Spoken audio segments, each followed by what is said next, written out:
Et si l'on pouvait imaginer des réseaux sociaux qui échappent enfin à l'emprise des grands capitalistes? Bonjour à tous, ici Tazio pour Culture Internet. Aujourd'hui, je vous parle de Free Our Feeds, un projet initié par Mozilla, oui, le même Mozilla que le navigateur, et qui soulève une question. Sommes-nous prêts à repenser nos outils numériques pour en faire des biens communs, comme l'éducation ou même la santé? Pour comprendre Free Our Feeds, il faut revenir à sa promesse centrale, libérer les réseaux sociaux de l'influence des milliardaires et des investisseurs. Initiée par la Mozilla Foundation, cette campagne repose sur la conviction que le fonctionnement actuel des plateformes est incompatible avec une véritable indépendance numérique. Le cœur du projet réside dans le protocole AT. Ce protocole, il offre une flexibilité inédite. Il permettrait à un utilisateur de migrer facilement entre différentes plateformes tout en conservant ses données et ses contacts. Une manière de briser les silos numériques qui emprisonnent aujourd'hui les utilisateurs. Mozilla et ses partenaires prévoient de lever 30 millions de dollars sur 3 ans pour soutenir cette vision. Ces fonds serviront à créer une fondation indépendante chargée de développer des infrastructures, notamment en collaboration avec Blue Sky, l'une des premières plateformes à utiliser le protocole AT à grande échelle. L'idée est d'assurer la pérennité de ces outils, même si Blue Sky venait à changer de cap ou à céder à des intérêts commerciaux.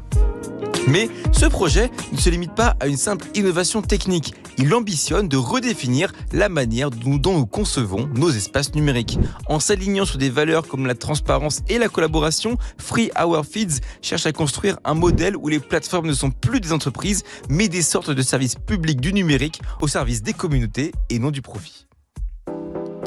Le constat de Free Our Feeds est sans appel. Internet est devenu l'un des terrains les plus concentrés de l'économie moderne. Ce phénomène, il n'est pas sans rappeler celui des médias traditionnels. La concentration des titres de presse dans les mains de quelques milliardaires a largement influencé la manière dont l'information est diffusée. Et le rachat de Twitter par Elon Musk ou celui du Washington Post par Jeff Bezos illustrent bien cette tendance. Qu'il s'agisse de réseaux ou de journaux, les outils essentiels à la vie publique se retrouvent souvent dépendants d'intérêts privés. Mais comment reconstruire un modèle alternatif viable qui résiste aux pressions du marché tout en garantissant un accès universel? Si la décentralisation apparaît comme une solution idéale, elle n'est pas sans poser des questions complexes. Parmi elles, une idée souvent évoquée, pourquoi ne pas créer un réseau social public géré comme un service public? En Europe, par exemple, cette idée, elle a très souvent circulé ces dernières années, notamment en réponse aux scandales de données et aux pratiques des géants américains. Mais un tel projet soulève de nombreuses interrogations. Un réseau public pourrait-il vraiment rivaliser avec l'efficacité des plateformes privées qui reposent précisément sur des pratiques que nous dénonçons?